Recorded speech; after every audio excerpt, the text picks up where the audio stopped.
Salut les amis, j'espère que vous allez super bien. Bienvenue dans cette nouvelle vidéo. Suite à une mission qu'on a réalisée en entreprise, plusieurs apprenants nous ont demandé un retour d'expérience. C'est justement l'objectif de cette vidéo. Aujourd'hui, on va donc s'appuyer sur un cas concret, notamment le déploiement d'une application full stack Spring Boot et React. Comme plan, on aura donc une brève présentation du projet, puis des participants. Par la suite, on fera un focus sur les technologies qui vont entrer en jeu avant de passer à la mise en pratique. Puis, en conclusion, on aura le titre de la prochaine vidéo qu'on va réaliser. Donc, sans plus tarder, on va présenter en quelque sorte le projet. Donc, le projet se base sur une architecture moderne avec comme front-end React et un back-end de Spring Boot. Et l'application, ou bien le code nous a été fourni par Armand, où vous pouvez retrouver les repos à ce niveau. Une seconde. Oh là là là là. Bon, coding. OK, Receipt App, coding, API. Voilà. Voici le code de l'API ici. OK, et le code de la partie front-end, donc APP. Donc, il y a aussi une vidéo sur YouTube pour ceux qui veulent voir comment est-ce qu'il a réalisé. Donc, vous partez juste sur Coding with Armand dans sa chaîne. Vous pouvez regarder les vidéos et voir comment est-ce qu'il a réalisé. Nous, on va se focaliser notamment sur la containerisation. Donc, lui, ce qu'il a fait, c'est produire le code. Nous, on va containeriser dans le client va entrer l'URL de l'application. OK, il va tomber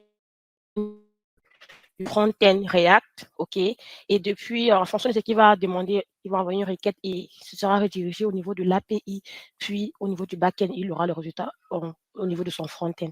Donc, les technos qui entrent en jeu pour ce code-ci, on aura un Spring Boot, MySQL et React, donc, comme on l'a si bien notifié au départ.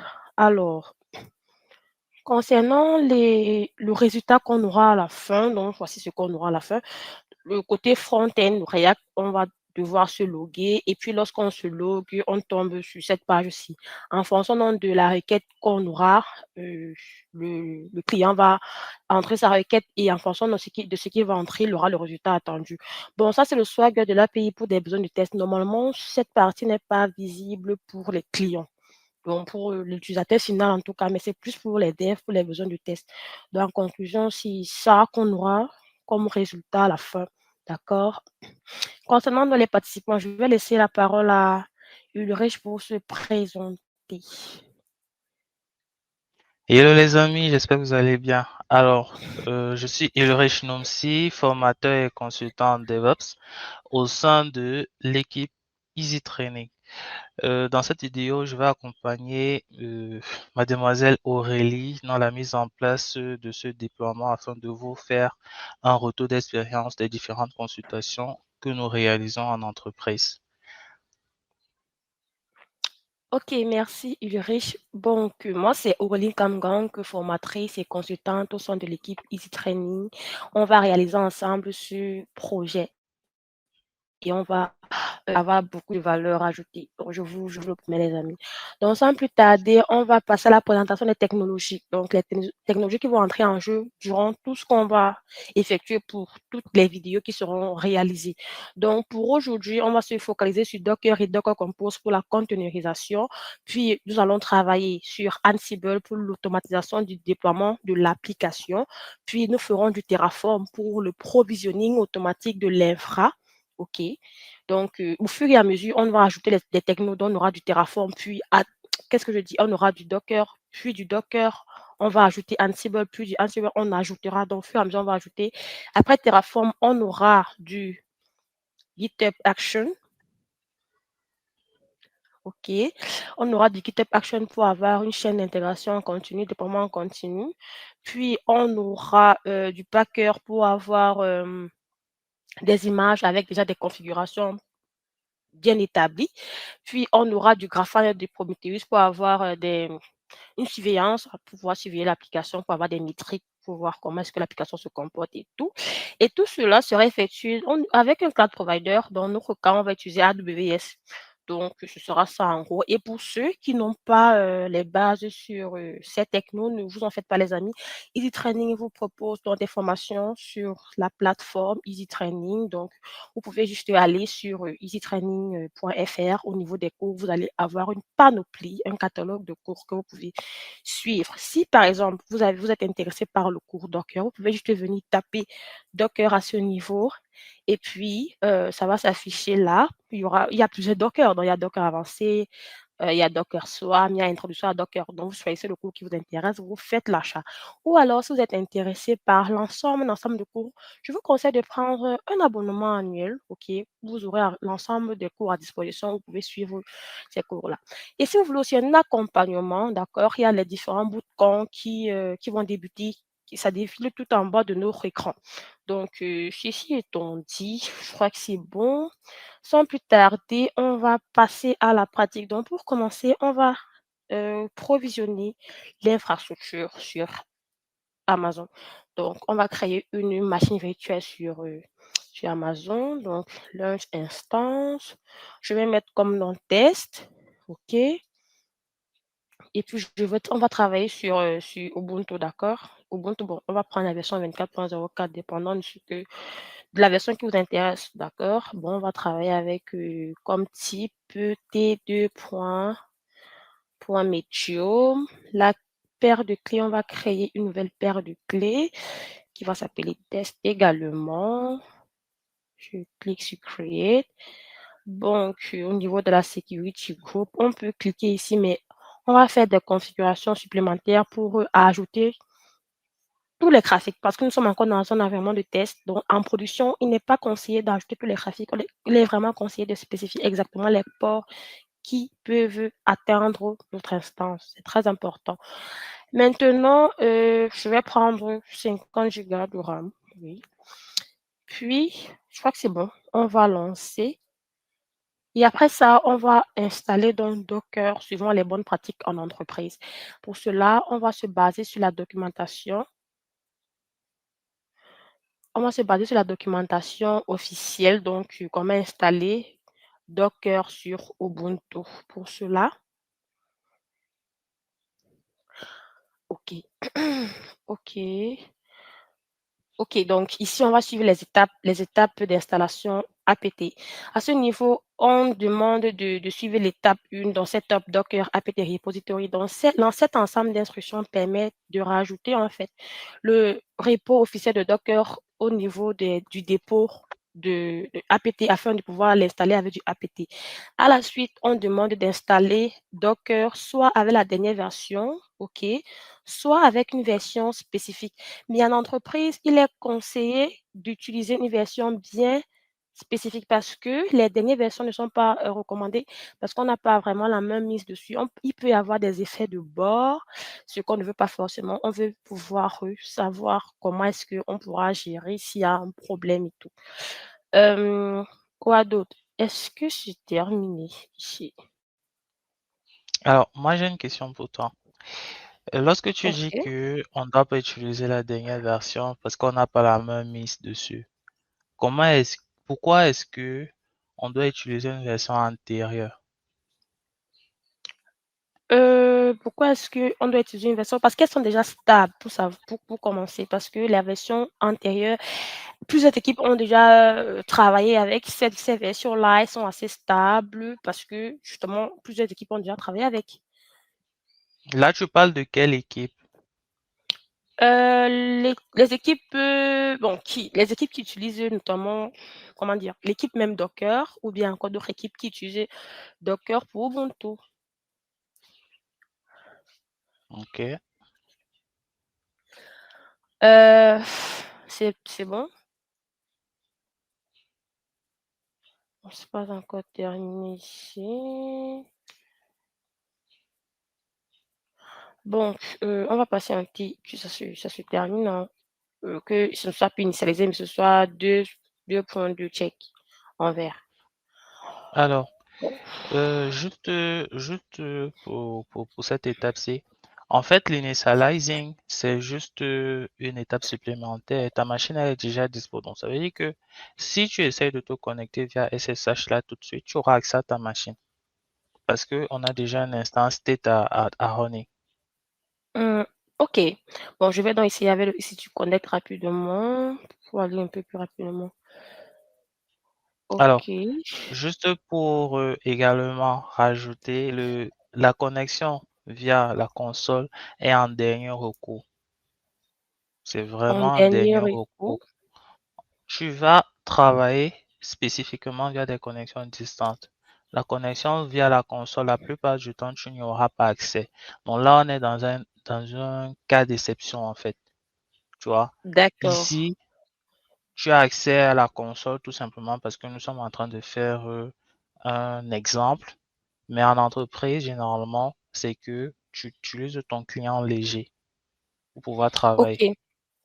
OK, bien noté. Donc, après avoir fini la manip dans l'installation à ce niveau, je vais devoir me connecter soit avec mon Backstand ou encore, via VS Code.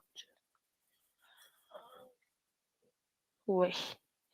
Donc, je vais suivre les étapes qu'on m'a données ici. Rapidement, je copie, tac, puis je colle. Et la suite, on demande de voir l'ensemble des versions qui sont disponibles au niveau de notre système, après avoir ajouté le dépôt officiel de Docker. OK, ça prend son temps, OK. Je lance à nouveau. Voici dans l'ensemble des versions de dispo. Donc moi, je vais pas on va pas travailler avec cette dernière, mais plutôt avec cette avant-dernière version-ci. Donc pour ça, je vais définir la variable d'environnement qui va contenir ma version en soi. Tac. Puis je prends celle-ci. OK. Bon, après je lance donc l'installation proprement dit de Docker. Je lance, clique sur Y, yes, puis ça va lancer l'installation. Après cela, on va tester si Docker est installé. Ce sera top. Voilà, donc Docker version. Voilà. Donc si je fais un Docker PS pour voir l'ensemble des conteneurs qui sont lancés, on voit bien que je n'ai pas la permission de faire du Docker. Donc si je fais un sudo Docker PS, voilà. Donc pour éviter de faire à chaque fois sudo, ce qu'on conseille, c'est de rajouter l'utilisateur Ubuntu dans le groupe d'utilisateurs Docker via l'une des commandes. Donc moi, j'utilise généralement cette commande-ci dans sudo, usermod -ag docker ubuntu. Voilà. Donc pour que ça prenne effet, il faut que je me déconnecte, puis je me reconnecte. Normalement, ça je ne serai plus obligée à chaque fois de faire, du sudo. Alors, Ça prend du temps. pour la déconnexion et la reconnexion, généralement, tu peux juste faire un redémarrage du service pour pouvoir prendre en compte l'ajout en fait de ton utilisateur au groupe Docker. Donc, Ah il y oui, a l'une des deux options que tu pourrais utiliser. Donc, soit celle que tu viens d'utiliser, soit la seconde. Mais généralement, c'est OK. beaucoup plus la seconde. D'accord, d'accord. OK. Donc, après m'être reconnectée, je fais juste un docker PS et là, on voit qu'il y a pas de conteneur qui tourne dessus. On n'a pas eu besoin de faire du sudo. Donc ça, c'était pour le provisioning. Donc je vais laisser la main à Ulrich pour la suite, notamment le déploiement de l'API. Merci Aurélie de m'avoir passé la main. Alors, on va commencer déjà par présenter le code. Alors, nous avons récupéré le code de Harmon qui se présente sur ce repo-ci. Donc là, nous avons le code d'origine. Et comme vous pouvez le voir, ici, il donne à peu près la méthodologie à suivre pour pouvoir lancer cette application-là. Donc là, je suis sur le repo du backend et juste à côté, nous avons le repo du front-end. Alors, dans un premier temps, je vais essayer de me connecter rapidement à la VM que Aurélie a eu à provisionner. Voilà. Donc moi, je vais me connecter via VS Code tout simplement parce que ça sera beaucoup plus visuel pour nous de travailler avec VS Code. Donc là, je récupère l'adresse IP et je vais aller rechercher ma paire de clés. OK. Voilà, j'essaie rapidement de me connecter. Alors, qu'est-ce qu'il me dit? Ah, je dois faire une mise à jour apparemment. Mais c'est pas grave, on va essayer comme ça. Utilisateur Ubuntu. Et mon adresse IP qui est celle-ci.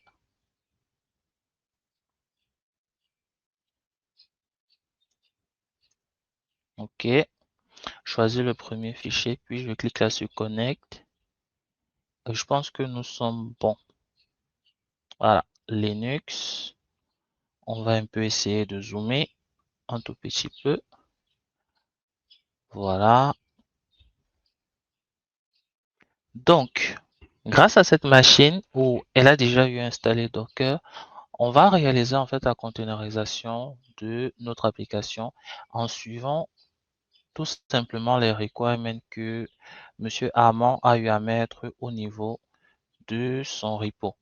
Donc, on a eu à faire deux, trois petites modifications que je vous présenterai lorsque je vais faire le git clone de notre repo.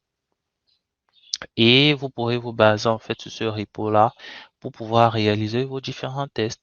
Mais le but ici, c'est de comprendre déjà d'où est-ce que nous venons pour savoir exactement où nous allons aller.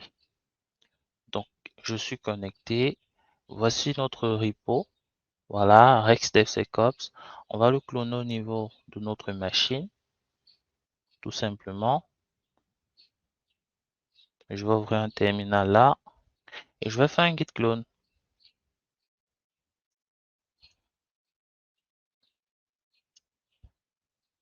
OK.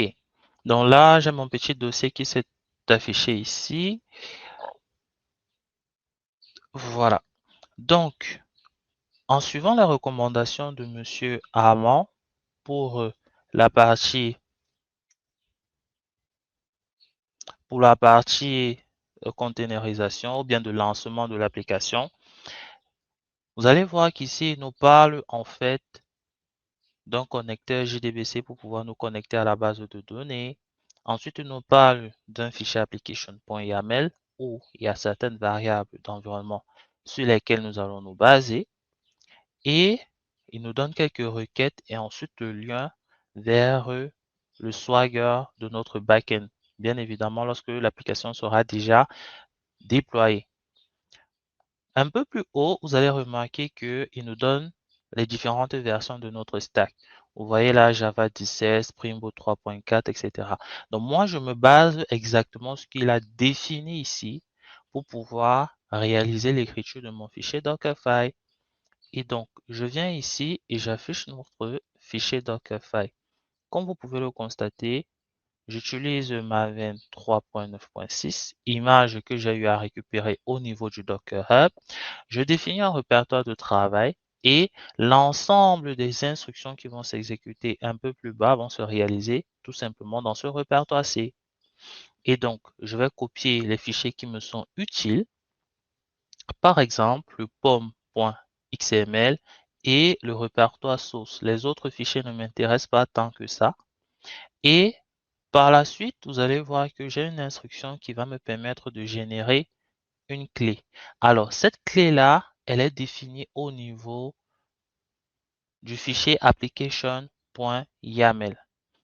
Si vous lisez un peu la documentation ou bien si vous connaissez un tout petit peu dans le développement avec Spring Boot, vous allez voir que pour pouvoir réaliser une connexion vers le back-end depuis, par exemple, un front-end, pour récupérer une donnée ou bien pour enregistrer une donnée, il vous faudrait une autorisation.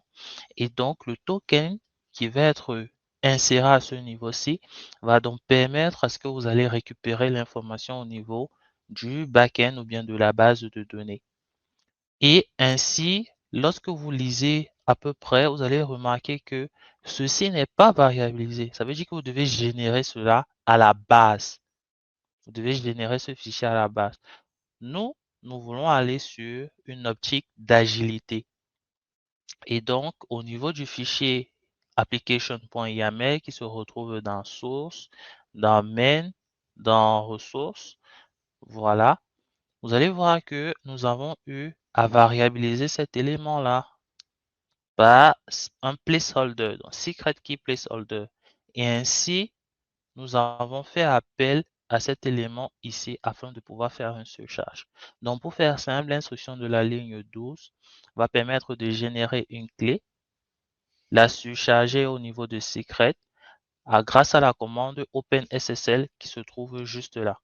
Et lorsque la clé aura été générée, on va passer maintenant à une commande set qui va nous permettre de remplacer l'élément au niveau du fichier application.yaml que nous venons juste de voir. Et ça sera la même Alors, chose que Ulrich, l'autre élément qui se trouve juste là. Oui, Aurélie. oui, le secret, tu peux revenir au niveau de ton VS Code? Oui, Une question, la variable d'environnement secret qui est placeholder, c'est une variable qui est déjà comprise par Spring Boot ou bien c'est une variable d'environnement que tu as définie comme ça, c'est un nom que tu as juste choisi comme ça? c'est une variable, pas une variable d'environnement, c'est juste une variable. Variable, ok. Le secret key placeholder est une variable que moi je vais utiliser. Bon, dire que c'est une Euh, variable, c'est un peu trop dit. On va dire que c'est un mot. C'est une chaîne de caractères qui a été définie dans un fichier et grâce aux commandes de base de Linux, je peux donc réaliser un remplacement, une substitution avec d'autres chaînes de caractères, tout hmm, simplement. Donc, placeholder, c'est juste une chaîne de caractères qui va être remplacée par la variable que j'aurais définie pour pouvoir récupérer le résultat de la commande OpenSSL que nous avons réalisé juste ici. ok, ok, je vois. C'est bon pour toi? Oui, c'est bon. D'accord. Ensuite, si on continue dans la lecture de notre fichier README qui nous donne à peu près le process. Vous allez voir qu'on parle de serveur ici avec le port 8433, 8443 autant pour moi. Et ensuite, on vous demande un alias et on vous demande un fichier keystore. Alors, la définition de cette keystore-ci, de ce fichier SSL ou bien de cette connexion sécurisée n'est pas obligatoire. Elle n'est pas obligatoire du tout. Donc, ça veut dire que vous pouvez la bypasser comme vous pouvez également la configurer. Nous, dans notre cas, nous l'avons configurée, mais comme vous pouvez le voir ici, il est demandant en fait de générer cette clé-là dès le départ. Mais nous, on veut aller sur une approche d'agilité et les générer de manière dynamique. Pour faire simple, ce SSL-ci, c'est juste pour réaliser une connexion sécurisée entre un front-end défini ou une source définie vers le back-end pour pouvoir envoyer des requêtes, tout simplement. Ce n'est pas forcément lié à tout ce que vous allez réaliser comme certificat, par exemple. Ici, sur mon navigateur, vous verrez que on a un certificat qui se trouve là qui a été défini. C'est pas exactement la même chose. Donc ça, c'est au niveau du navigateur, mais celui-ci, c'est beaucoup plus au niveau des connexions entre applications de manière interne ou à partir d'une source bien définie qui pourrait être autorisée au niveau de l'application. Par exemple, nous avons App Frontend URL qui est un CORS qui représente la source qui va être autorisée à communiquer avec notre application, par exemple, sur des échanges de requêtage. Un exemple tout simple. Maintenant, vous verrez ici qu'on parle de serveur SSL et d'une redirection HTTPS ici. Donc, c'est dans ce cadre-là que notre Keystore a été généré, du moins pour notre étude et notre approfondissement du côté de la programmation avec Spring Boot. Alors, pour pouvoir générer cela, on a utilisé également une instruction run et ensuite, on a mis la commande qui va nous générer un fichier que nous allons déplacer vers le répertoire source main resource parce qu'il doit être obligatoirement dans ce répertoire pour pouvoir être lu ou interprété. Une fois que nous avons généré ce fichier-là, on utilise donc les commandes de bulle, de compilation, et ensuite on va récupérer à partir de notre second stage ces différents fichiers. Donc là, vous allez voir que j'installe le bash pour pouvoir faire une interprétation au cas où, si j'ai un script, par exemple, que j'aimerais générer ou lancer lors du démarrage de mon application, je, je redéfinis en fait mon répertoire de travail app et ensuite je copie en fait tout ce qui se trouve dans Target parce que lorsqu'on build une application Spring, bah, du coup, il va enregistrer l'ensemble des éléments au niveau de la target et on le transforme en fichier a.jar que nous allons exécuter au niveau de l'entry point. Donc, ça veut dire à chaque fois que je vais faire un Docker run, il va lancer en fait l'application. Et pour pouvoir communiquer avec notre application, le développeur a défini le port 8443 comme étant le port sécurisé pour les requêtages ou les connexions et le port 8080 pour toute autre requête non sécurisée. Ça, c'est dans le cas où vous avez, par exemple, désactivé le SSL qui a été défini au niveau du fichier application.yaml. Donc, une fois ce fichier présenté, on va rapidement réaliser le build Euh, de notre application. oui. Alors, s'il te plaît, tu peux revenir au niveau du README de Armand, le README pour l'API, où il Oui, parle de SSL et tout. Je vois en bas, scroll vers le bas, oui, le tableau. Je vois SSL, serveur.ssl, le point étoile, puis je vois SSL HTTPS configuration. Et là, tu as expliqué que c'est juste une communication sécurisée entre une source et le backend. Pourquoi avoir donc mis HTTPS? Je comprends pas.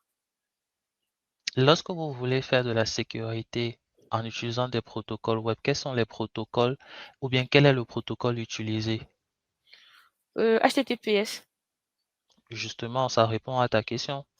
Tu vois que là, il a mis HTTPS et quand je dis connexion sécurisée, tu dois avoir un accès privilégié, sécurisé à une ressource. Et donc, ce n'est pas n'importe quelle source qui pourrait avoir accès.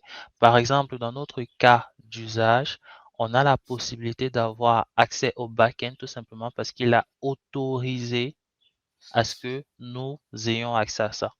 Il aurait pu affiner en fait les requêtes pour dire, OK, j'autorise une certaine plage d'adresse à avoir accès au backend parce que dans la vraie vie ou dans la prod, on ne, on expose pas en fait notre application backend. Et dans cette même lancée-là, lorsqu'on passe Allo Course Origin, on va voir qu'il a spécifié une variable ici qui va permettre de traiter toutes les requêtes venant d'une source donnée. Et c'est exactement le même principe qu'il aurait pu appliquer pour pouvoir avoir accès au Swagger du backend. Je ne sais pas si c'est OK pour Mm, toi. ouais, c'est bon. OK, ça Merci. marche. Donc, je t'en prie. Donc là, je vais aller dans le répertoire Recipe API et je vais réaliser un Docker build de mon application. Alors, comment je vais appeler mon application? Je vais m'inspirer de mon fichier compose ici qu'on verra tout à l'heure. Et là, je vais mettre API version 1.0 et je vais spécifier le contexte et je vais lancer le build de mon application. Alors, notre application est en cours de build. En attendant, nous pouvons passer au niveau de notre fichier Docker Compose test qui est juste là. Alors, pour pouvoir lancer notre application, nous allons remarquer que au niveau de notre fichier README, ici, on nous a parlé de certaines variables. On a déjà rempli le serveur SSL, on a déjà rempli l'expiration time. On a rempli la secret key. Il nous manque donc l'URL et les informations du Spring Data Source. Spring Data Source correspond, quand vous voyez Spring Data Source étoile, ça correspond à l'ensemble des variables qui se retrouvent dans la variable Spring Data Source qui se trouve ici. On a l'URL, on a le username et on a le password. On savait dire que à nous maintenant de voir comment surcharger ces différents éléments pour faire correspondre cela à notre environnement de travail. Alors, sur Spring, la logique est assez simple. Il suffit tout simplement d'aller dans le fichier application.yaml et suivre juste le path. Donc là, on a Spring, on a data source et ensuite on a URL.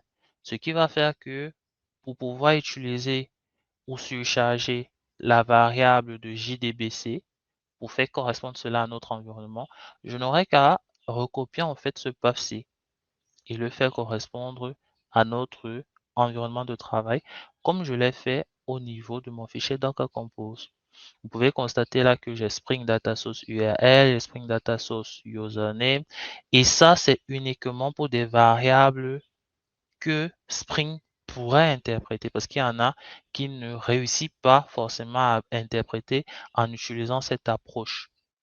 Par exemple, le front-end URL ici, vous remarquerez que il n'a pas Spring, tout simplement parce que j'ai réalisé une autre variabilisation de cet élément juste en dessous. Vous voyez, je n'aurais pas pu faire Spring App, Frontend, URL ou etc.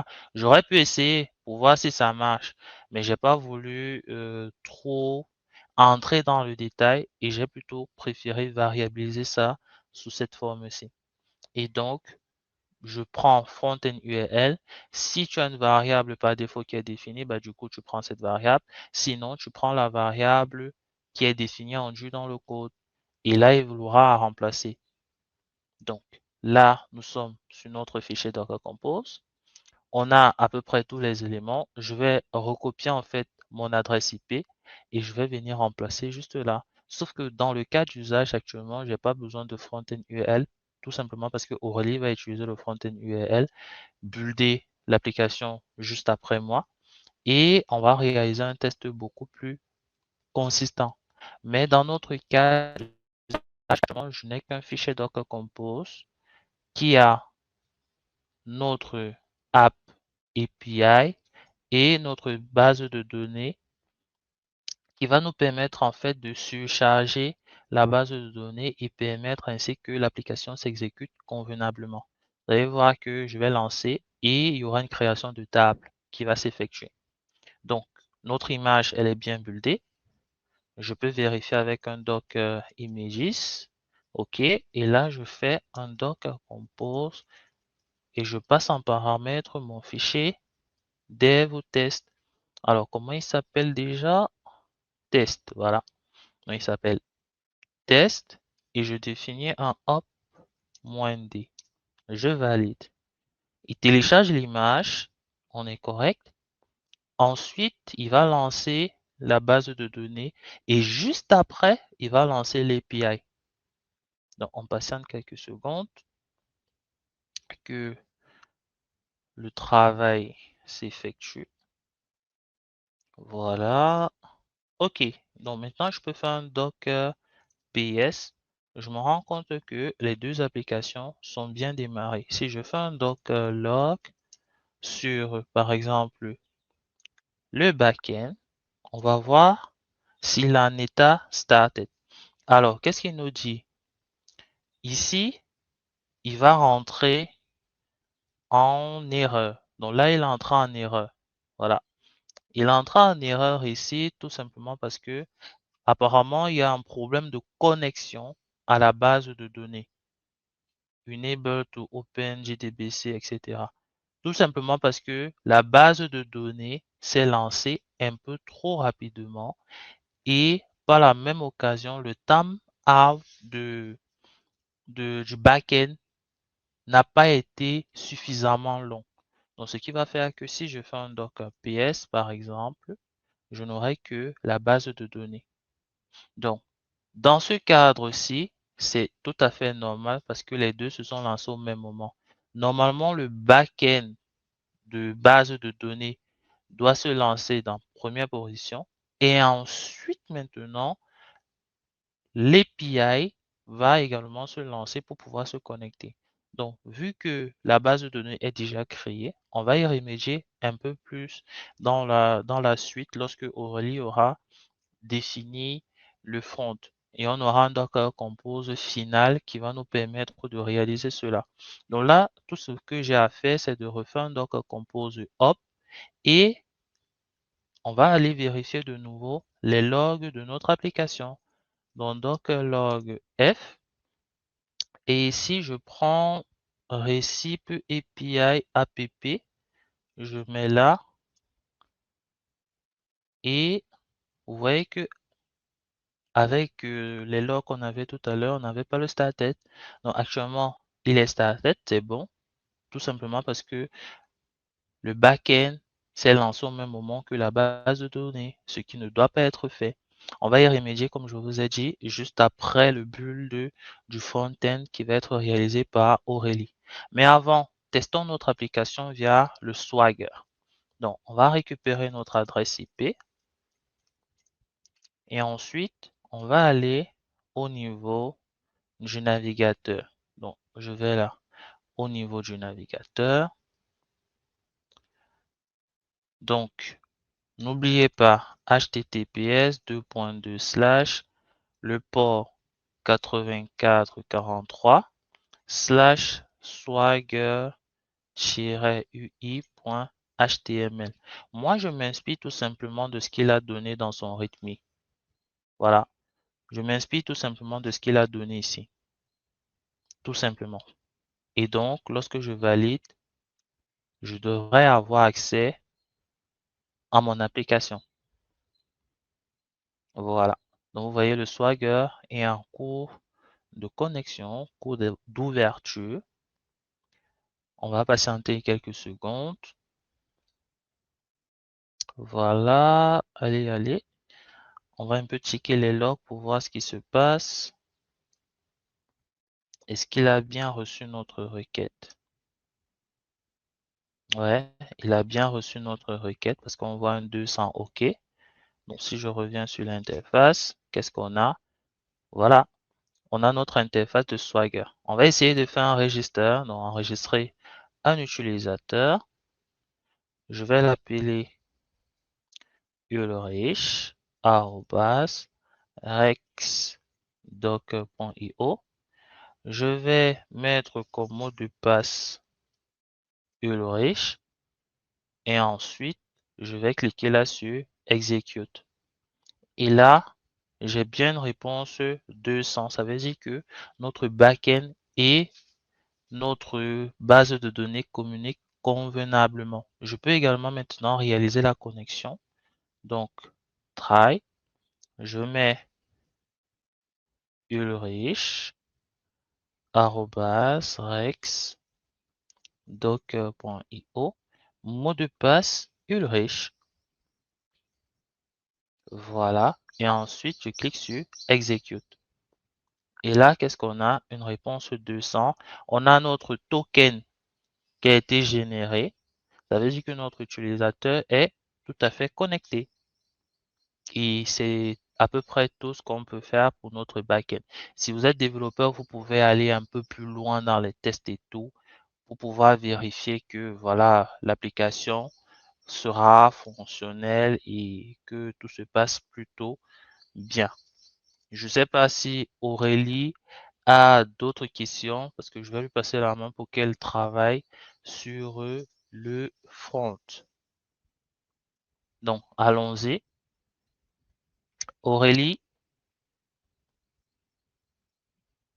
est-ce que tu me reçois, Aurélie?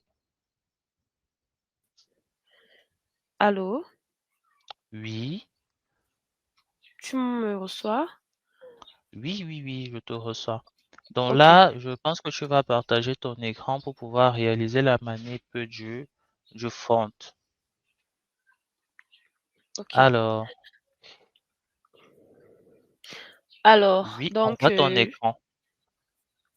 ok. Voici, on va donc, je vais présenter le front donc avec React. Donc, voici le code de Armand, d'accord? Donc, on va se baser sur ça pour containeriser, notamment créer le Dockerfile et puis le Docker Compose associé. Donc, pour ce faire, on va justement utiliser le rythme qu'il nous a fourni. Donc, on va se baser sur Node.js version 4 en montant. Donc, on va prendre une version au-dessus, bon, en fait, à partant de 14, pardon, en montant. Et puis, on va suivre juste les étapes, hein. Donc, je repars au niveau de mon VS Code rapidement. Donc, ici, voilà. Donc, le rythme, le voici. Voilà, donc comme je disais, on va se baser sur la version 20 de Alpine. Donc Alpine parce que c'est une version très légère et en fait, on prend Alpine parce que on ne veut pas que l'image soit assez lourde et les images Alpine sont réputées. Donc, on a deux étapes, le build de l'application, première étape, et puis l'application déployer, on dira, bien la création de l'application finale avec NGINX. Donc, pour la première étape, on se base sur Node 20 de Alpine. On crée notre environnement de travail. On copie les fichiers nécessaires pour installer les dépendances. Donc, pas tout le code, juste ce qui sera nécessaire. Donc, les packages.json, les vite.config. Et puis, on lance la création de l'application. OK? Après cela, on copie dans le reste du code au niveau de l'environnement de travail. Puis, on build de l'application. D'accord? Ça, c'est la première étape. À la seconde étape, on va donc créer l'image avec NGINX. Donc, l'image, disons que l'application sera servie avec NGINX. On copie dans le bulle de vide vers le dossier statique de NGINX. Donc, on le copie dans le fichier, on le copie dans le fichier user share NGINX HTML. D'accord? C'est à ce niveau que l'application sera déployée via NGINX. Puis, on copie tous ces fichiers-là et puis on donne les droits. On donne le droit d'exécution au fichier général config.sh. Pourquoi? Parce qu'on s'est rendu compte que lorsqu'on vient au niveau du code de Armand au départ, sans containerisation, donc je viens ici, source, puis service, puis API.ts. Ici, il y a la variable API URL qui permettrait de faire le lien entre le back-end et le front-end. Sauf que lui l'a défini en dur, sous forme de constante.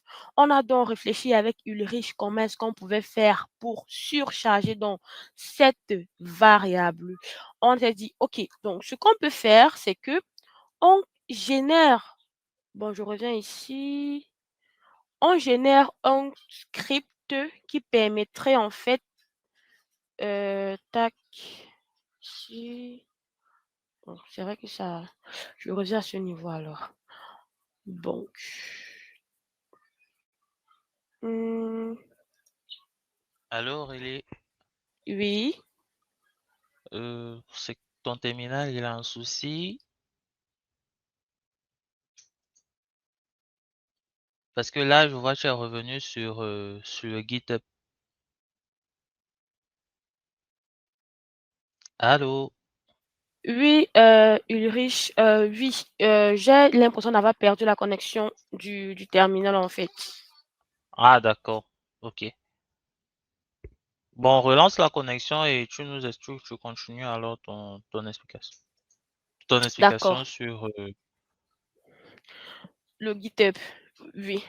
Donc, je disais tantôt, on s'est dit avec Ulrich que comment est-ce qu'on peut faire pour surcharger dans cette variable-là? Parce que le fait qu'il soit écrit en dur comme ça, ne rend pas le déploiement de l'application assez agile parce qu'à chaque fois qu'il va falloir lancer l'application sous forme de conteneur, il va falloir builder une nouvelle image. Comment? Pour ça, on a créé donc une fonction qui permet de récupérer la valeur de l'API URL au niveau du fichier qui sera généré à l'avance au niveau du public, config.json. Donc, ce qui nous a motivés, c'est que, en fait, pour pouvoir le faire, on s'est rendu compte que lorsque on build l'image, avant qu'on faisait les tests, on s'est rendu compte que lorsqu'on buildait l'image, il y avait dans le répertoire user share, oh là, ça n'a pas pris. Il y avait dans le répertoire user share de NGINX là, les, les fichiers qui sont au niveau de public, à ce niveau. Donc, c'est dit, comment est-ce que je peux faire pour donc, à chaque fois, ne pas avoir à builder l'image, mais plutôt récupérer la valeur de l'API URL via une variable d'environnement, par exemple. On a donc dit, on va créer une fonction qui va permettre de récupérer cette valeur-là, OK? Et en amont, on va générer un script qui va permettre, bon, on va écrire un script qui va permettre de générer le fichier config.yaml en question dans le répertoire public. Donc, de telle sorte que lorsqu'on va faire le run, on va lancer le conteneur, la valeur récupérée au niveau, par exemple, de la variable d'environnement sera surchargée. Donc voici, je ne sais pas si ça a pris du coup. Bon, je vais essayer de me reconnecter à nouveau. Une seconde. Là, je pense que tu es déjà connecté. Euh, C'est juste que ça prend un peu plus de temps pour charger. Voilà. OK, OK, voilà, je open folder.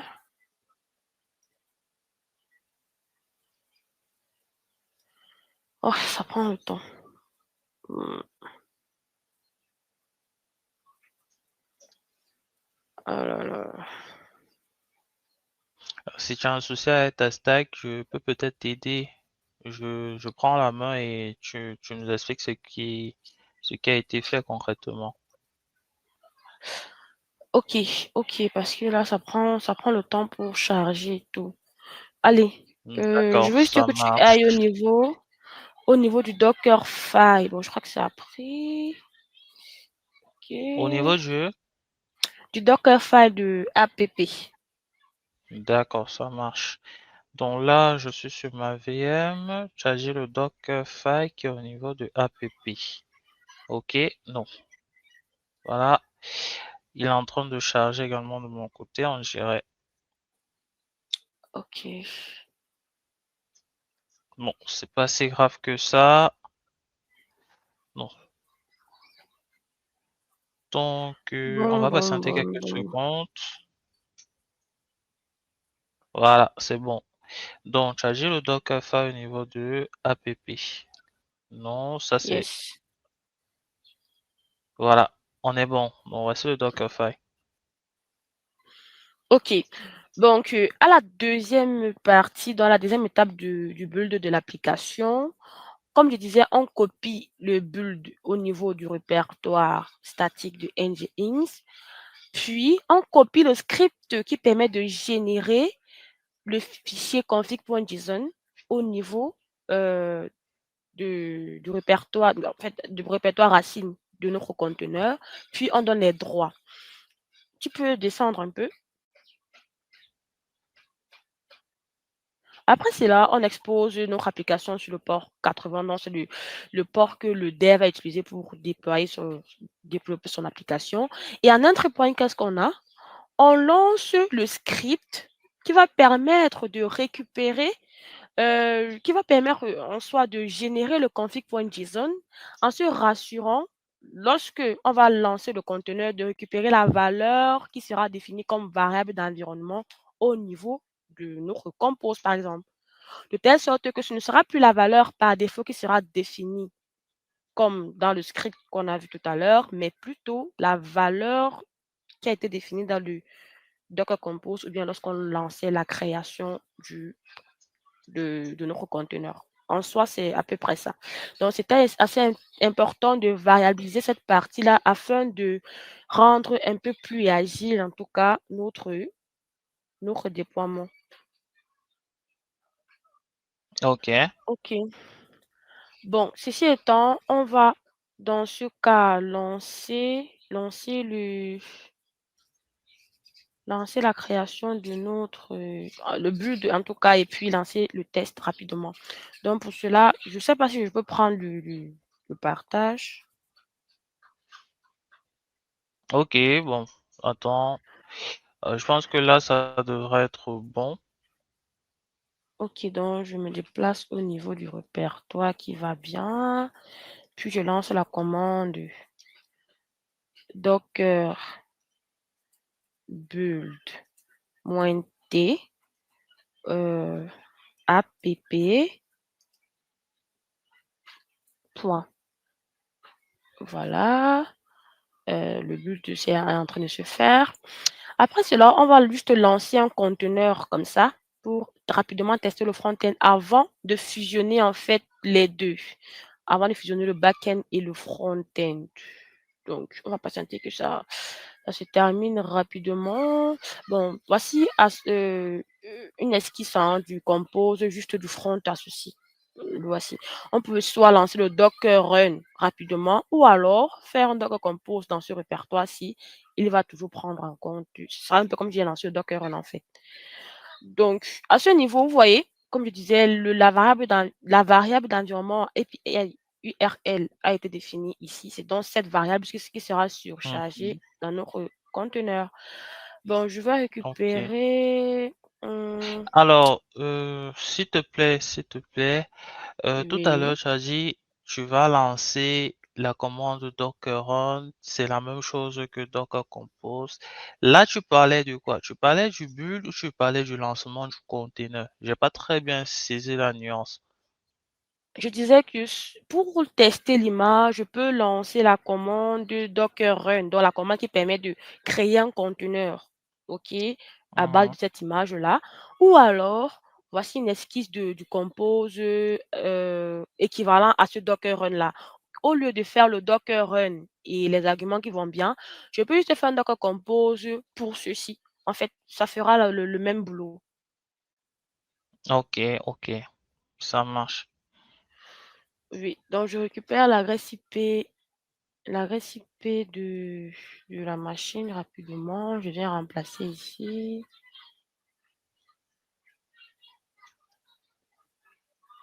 Le port, c'était 84 43. 82 84 43. Oui. Quoi d'autre? Donc, j'ai buildé l'image au nom de app. Le nom du conteneur sera OK. Donc, ceci étant, le build est bien terminé. Pour tester, je fais juste un docker images. Images. On a bien app qui vient d'être lancé il y a 1 minute. OK, donc je teste rapidement mon front-end avec un Docker Compose up, -d, en mot détaché. Je lance. Qu'est-ce qu'il dit? Euh, Ah, OK. Puisque le Docker Compose n'a pas un nom, en fait, c'est pas le nom Docker Compose.yaml, c'est Docker Compose.dev.yaml. Donc, je dois donc spécifier, OK, le fichier en question. Docker Compose, OK, up.d. Voilà. Error, response, fail to set up container networking driver. Fail programming external connectivity on endpoint front. Already allocated. Euh, Apparemment, il y a un port ce port-là, il est déjà utilisé. Docker PS -a. Euh, Already allocated. Alors, le port 8080 que tu as utilisé, en fait, moi, je l'ai défini tout à l'heure.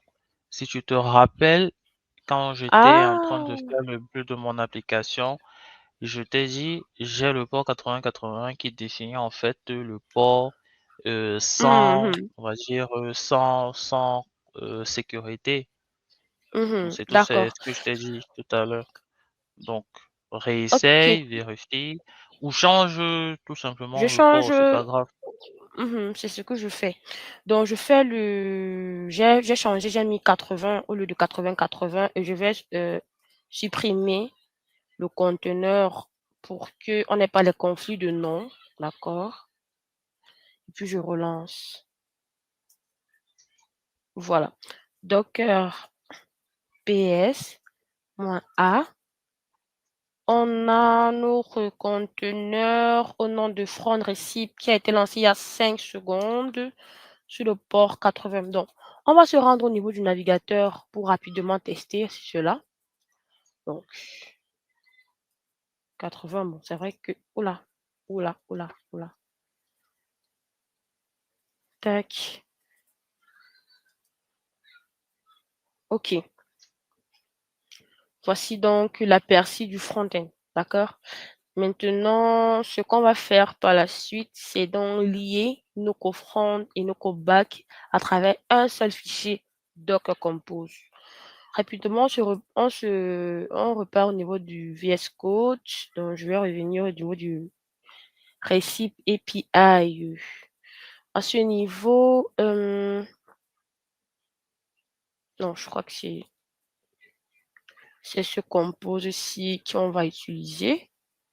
Le nom REST API, le nom du back, REST front-end, front REST. Bon, l'image, bon.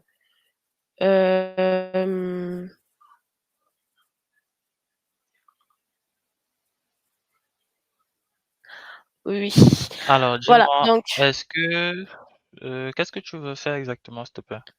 je vais pouvoir en fait lier les deux stacks, on dira, les deux Docker Compose rapidement. Ok. Vas-y, alors, on t'écoute.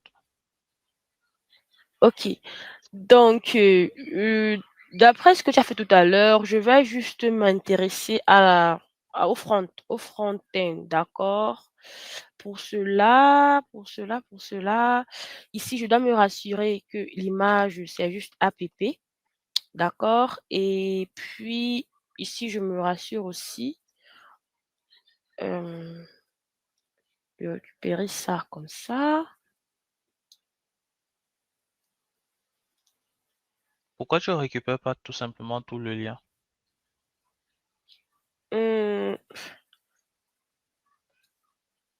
juste comme Bon, ça. tu as déjà remplacé, donc, ok. Oui, et puis le depend on receipt API, receipt API. OK. Donc le port externe, bon, on reste sur 5173 parce que c'est ce que Arma lui a utilisé dans son code. Et aussi, je cherche. J'ai pas très bien compris. Tu dis 5173 parce que c'est ce que Armand utilisé dans son code. J'ai pas compris ça. 5173, c'est pas le port du serveur. Oui, c'est le port du serveur, mais on s'est basé sur ce qu'il lui il avait mis dans le code en soi. Donc, au niveau de. Oui. À quel niveau? Dans le APP, le API. Donc, une seconde.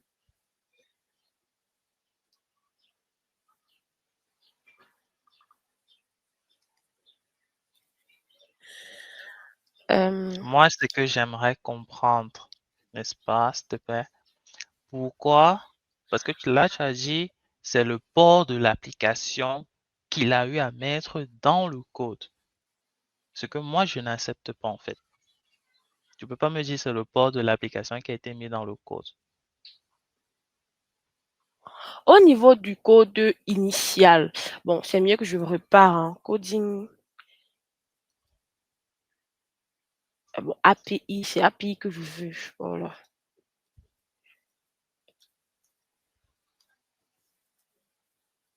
OK.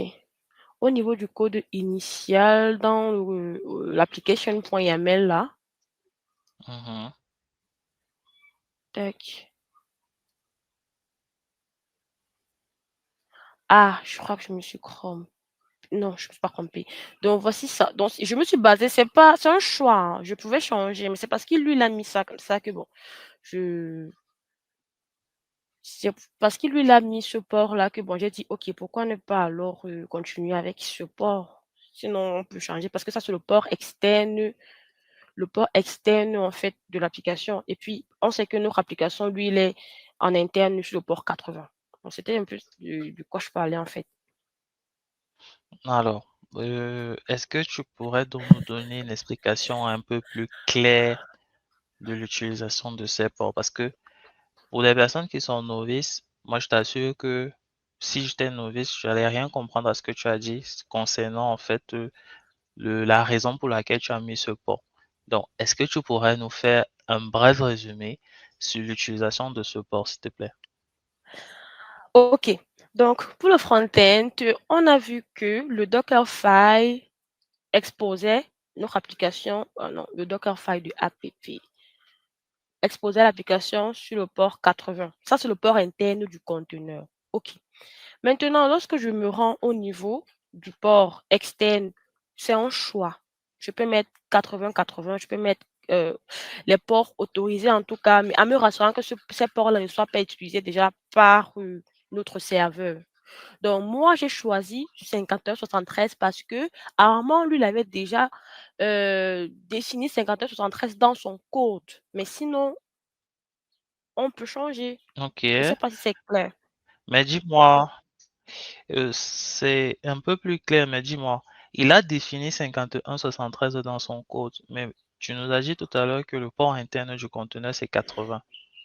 Alors, pourquoi on est passé à 80 et pourquoi on n'est pas resté à 5173 comme port interne du conteneur?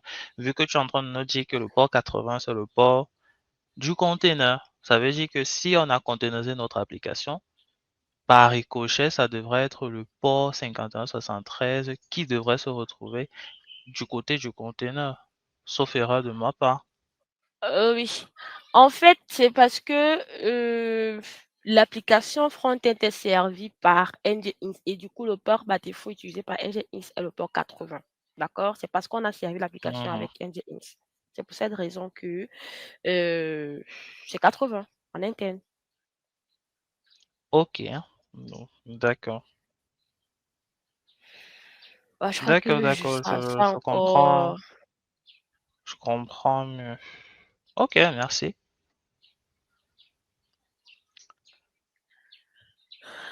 je reload, hein, je sais pas pourquoi ça se déconnecte à chaque fois.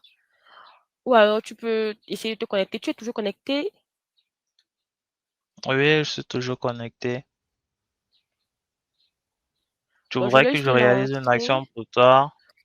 Oui, je recherche le lieu où tu as défini les variables d'environnement au niveau de ton API là.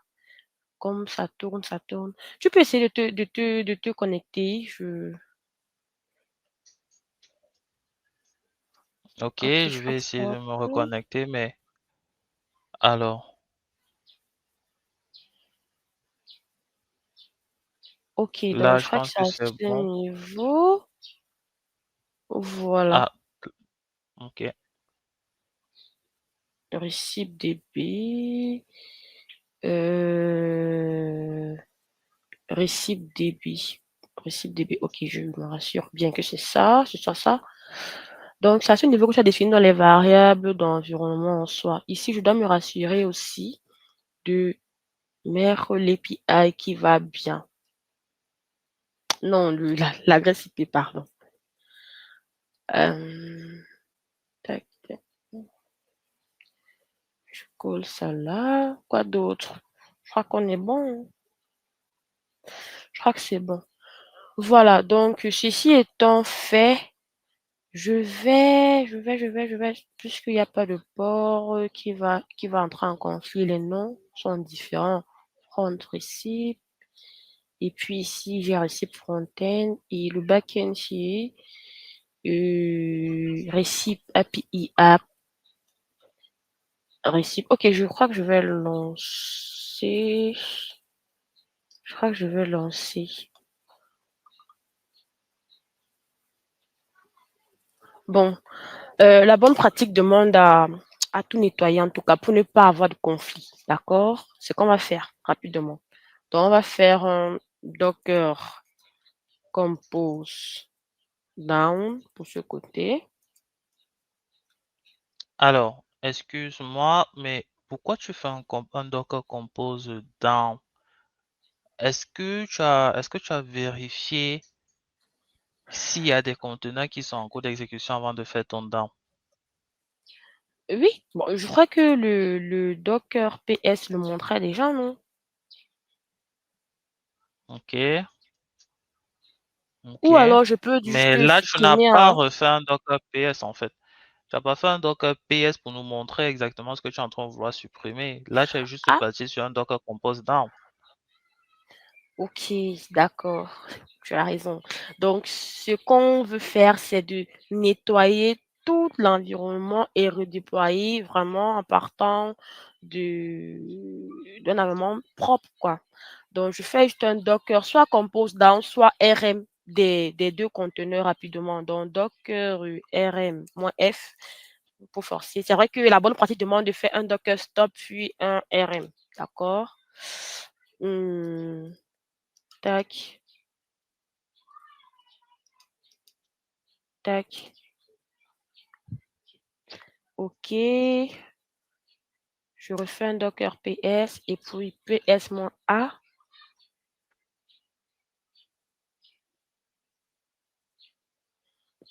OK. Je vais supprimer ceci aussi. Ok, pendant que tu es en train de supprimer, dès que tu auras terminé, j'aimerais bien que tu reviennes au niveau du compose. Je vois au niveau du depend je vois un condition service healthy et tout à l'heure, j'ai également vu des health checks. Tu peux nous dire un peu à quoi ça correspond, s'il te plaît? Des health check à quel niveau? Bon, avant de revenir Je ici. parcourais ton fichier Docker Compose. Ah, OK. Voilà, un health check, à quoi ça correspond? Et un peu plus haut, j'ai vu un condition service Ici. healthy. Yes. Donc, on a mis ces conditions-là pour se rassurer en fait que le la BD soit lancée et up and running avant que, le back-end ne soit lancé. Sinon, on aura des erreurs en fait. Ça laisse le temps à la BD de se lancer. Donc ceci laisse vraiment le temps à la BD de se lancer et soit up and running. Et la condition que voici ici, c'est pour se rassurer en fait que la BD est up and running avant que le service back-end ne se lance. Et comment il sait que le service est up and running? Sur quoi tu te Grâce à la bases pour faire une condition, condition? grâce à Service Healthy, oui, que il se base sur Service Healthy parce que on a un health check à ce niveau. Donc, le health check va permettre de savoir si c'est si bon ou pas. Le health check, ok. Bon, là, je pense que, ok. CMD, MySQL, etc. Ok, je vois un local host, tu peux nous expliquer un peu le test, à quoi ça correspond exactement, s'il te plaît? La ligne 30 là.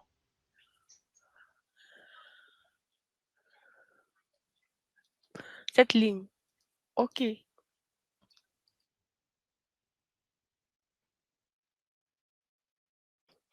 Alors, donc on teste à chaque fois si, on fait le ping sur, le conteneur en soi pour se rassurer qu'on arrive bien à se connecter avec, le user et si user avec, et son mot de passe.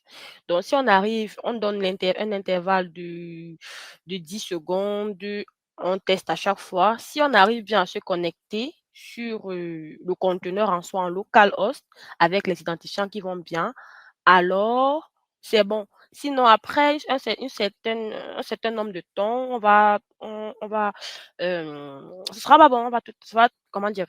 Ça va, restart à chaque fois. Et à quoi correspond le local host dans notre cas? Le localhost correspond correspond au conteneur la BD. Voilà. Donc, le récip DBC. Ça correspond au récip débit et j'ai pas très bien compris. Je suis au niveau de ce service que voici. OK? Donc, Mhm. je lance mon conteneur avec mon nom et les ports qui vont bien, y compris les variables d'environnement qui vont bien. Je monte mon volume. On est tout bon. Maintenant, au niveau du health check, je check. Cette fonction permet de checker si le conteneur est up and running, est disponible et il est bien lancé grâce à cette commande-ci. Donc, je me connecte en local. En local, ça veut dire que je me connecte sur moi-même. Je suis déjà dans le conteneur RecipDB. Je me connecte sur moi-même avec les identifiants user, receipt user et receipt pass. Si c'est bon, donc Ok, je donne un certain nombre de temps. Si c'est bon, alors il y aura je sais pas comment dire ça, un retour pour dire que c'est bon. Sinon, il va restart à chaque fois. Il y aura un état pour dire que c'est bon. Donc, et c'est cet état-là que le back-end récupère ok. pour savoir que c'est bon. D'accord, ça marche, merci. OK, d'accord. Donc, je clear tout ceci et puis je relance notre conteneur, je pars au niveau du répertoire ici. API. Oula, deux points. Deux points.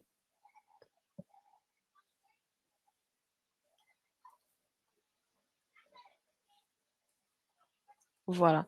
Donc, Docker compose. On n'oublie pas le fichier. -f. Docker compose full stack. OK. Up. -d.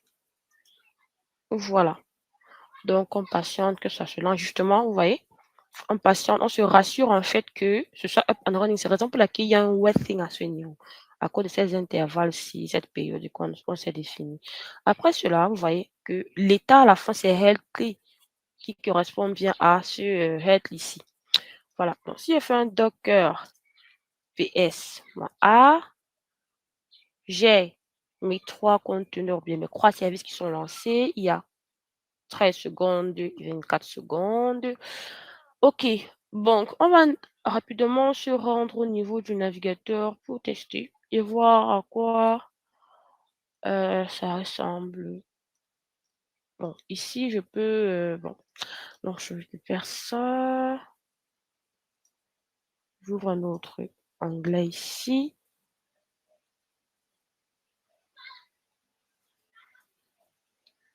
Je crois que c'était 51, 73. Le front. OK. Donc, pour rapidement tester, on va inspecter un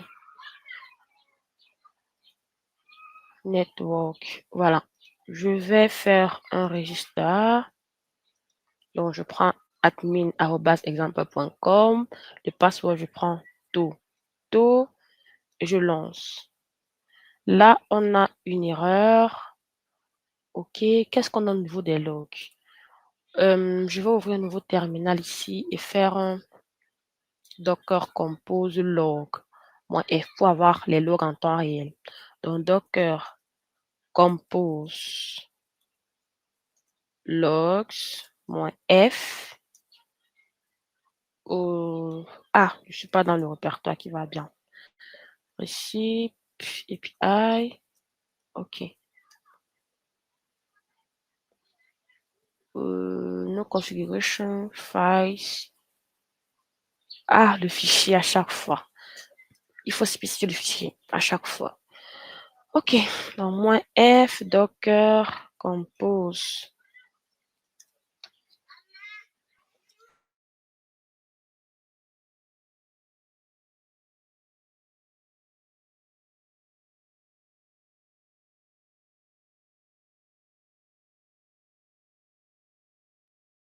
On dirait Ah, que est ta collé. commande n'a pas fonctionné. Oui, c'est parce que j'ai collé en fait le moins F. Ok, donc je vais refaire l'action au niveau du navigateur. Je pars vraiment de zéro. Tac.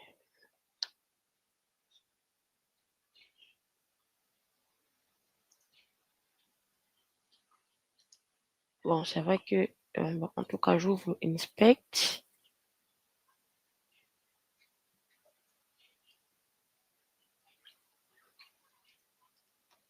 Tout, tout.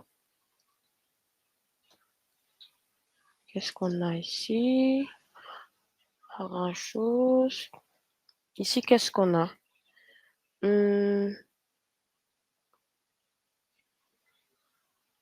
Principe front-end, get. Donc, il n'y a pas d'erreur apparente. Donc, ce qu'on va faire, c'est juste patienter quelques secondes le temps que je sois disponible parce que là, il n'y a pas d'erreur. Donc, c'est juste un temps de latence qui se crée parce que, en fait, toutes les routes ne sont pas encore créées euh, à ce niveau.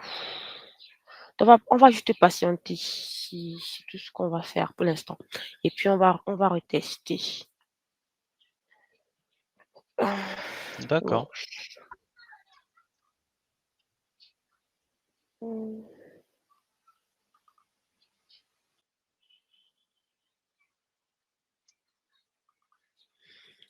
Alors, on va relancer après quelques secondes d'attente. Donc, je reviens à ce niveau. Ou alors, je peux rapidement tester avec un navigateur privé. Tac, continuer.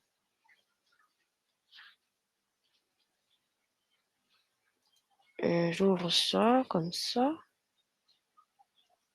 Voilà, je relance tout, tout.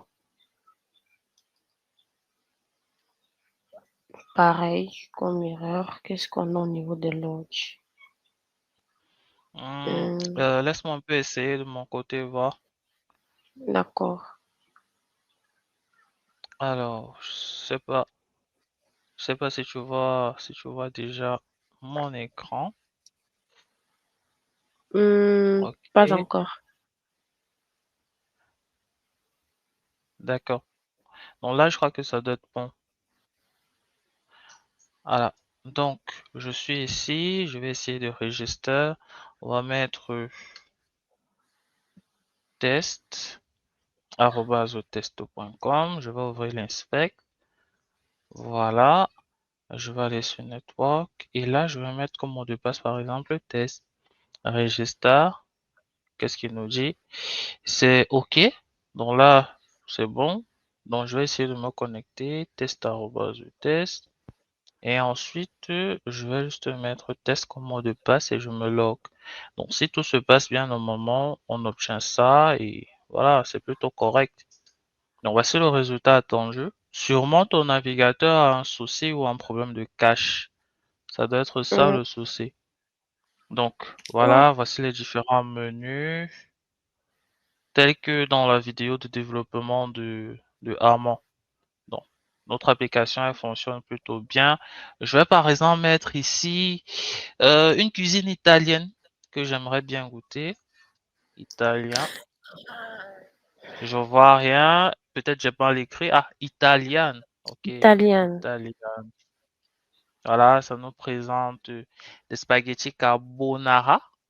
Hmm, une pizza margarita. Ok. Donc, voilà. Ok. Donc, pour moi, c'est good, hein. Il y a plus Ouais. rien à rajouter. Bon, peut-être à part deux, trois questions sur le réseau, le volume. Dis-moi, pourquoi dans ton code, tu nous as pas, ou bien dans tes explications, tu nous as pas parlé en fait du volume. Voilà. Moi, j'aimerais bien revenir sur le volume. Moi, j'ai pas très bien compris comment on utilise le volume. Est-ce que tu pourrais me dire pourquoi ici, par exemple, tu as utilisé un volume. C'est d'abord quel type de volume ici? Je sais même pas. C'est quel type de volume Hum, que tu as utilisé? mhm. Alors, est-ce que je peux prendre le partage? Oui, bien sûr. Bon, je crois que ça c'est bon. C'est Donc, mon écran? Ah non, pas ouais, je encore. crois que c'est ton écran. Ok, voilà. Parlons des volumes. On a fait intervenir la notion de volume au niveau du conteneur ou bien du service ReceiveDB. Voilà. Donc, ReceiveDB utilise comme image MySQL. Donc, au niveau du volume, on utilise le stockage, je dirais le stockage de type volume. Donc, stockage de type volume parce que dire volume de type volume, c'est un peu une sorte de tautologie. Donc, le stockage de type volume qui est géré exclusivement par Docker de telle sorte que ça créera un volume et ce sera monté au niveau du valid MySQL dans notre conteneur. Et pour que cela soit possible, il a fallu qu'on le déclare un peu plus bas. Le fait de le déclarer comme ça permet d'abord de créer en amont le volume afin de l'utiliser dans le conteneur. Et C'est c'est tout. quel type de volume? De type volume. Ah, un type volume. Pourquoi ne pas avoir Ouais. utilisé le type, je crois, Bymon à la place? Hum, on n'a pas utilisé de type bâillement parce que nous, on voulait laisser l'exclusivité de la gestion par Docker d'abord. Donc, on ne voudrait pas intervenir sur la gestion de ce volume-là. On veut que ce soit Docker qui gère exclusivement et on ne veut pas avoir à faire. On n'avait pas vraiment de fichiers à partager ou bien à récupérer en local qui devait être réutilisé dans le conteneur. D'accord. Ok, merci. Et concernant Pas le de. réseau, pourquoi avoir créé? Oh, on dirait que ta stack, elle a encore un souci. Bon, tu peux utiliser un navigateur vu qu'on a déjà fini le déploiement. Je pense bien. Ok. Ouais, on a fini le déploiement. Donc, on a fini le déploiement. Et le Donc, réseau. Le réseau. oui. Est-ce que c'est une bonne pratique de mettre un réseau dans le fichier compose? Est-ce qu'il faudrait créer le réseau à la base? Pourquoi ne pas utiliser le réseau natif de Docker? Par exemple, pourquoi ne pas utiliser le réseau natif de Docker? Euh, pourquoi ne pas utiliser. C'est important, ou bien c'est intéressant de mettre le réseau dans le Docker Compose parce que là, ça nous laisse la possibilité, ou bien encore, ça nous laisse la main. Donc, on a vraiment la main sur notre infra, sur notre stack et tout. C'est pour ça qu'on recommande à chaque fois de créer le réseau de nous-mêmes, de ne pas laisser Docker gérer, en fait, de gérer le réseau. Donc, on crée le réseau, on met nos conteneurs à l'intérieur. D'accord. Donc, si je comprends bien, la bonne pratique, c'est de créer son propre réseau. Oui. Et lorsqu'on crée son propre réseau, quels sont les avantages ou bien quel pourrait être le plus grand avantage d'avoir son propre réseau? Mmh, le plus grand avantage d'avoir son propre réseau, est de le gérer comme on veut, de pouvoir configurer ce qu'on veut, et cetera, et cetera. Moi, je pense que, juste pour ajouter à ta présentation, que le plus gros avantage d'avoir son propre réseau, je pense que c'est la résolution DNS.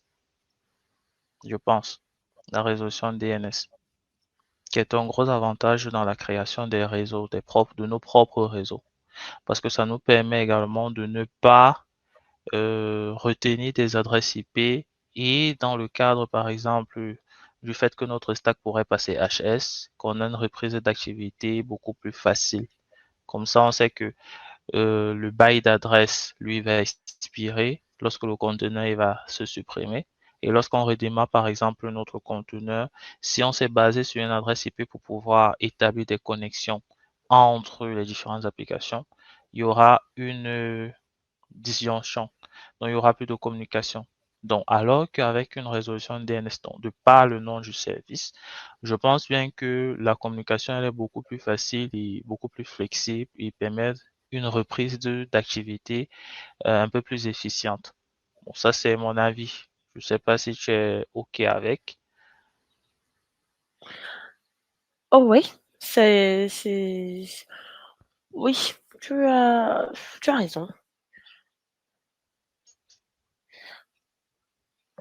Ouais, donc je crois qu'on OK. va s'arrêter là pour aujourd'hui les amis et pour la prochaine vidéo, on va déployer votre environnement, comment dire? On va déployer l'application avec du Ansible.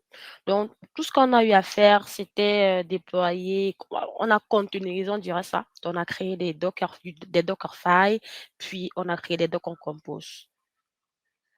Donc on va passer à Ansible pour la prochaine techno. Sur ce, on se donne rendez-vous dans la prochaine vidéo. OK, merci Aurélie et on se retrouve dans la prochaine vidéo.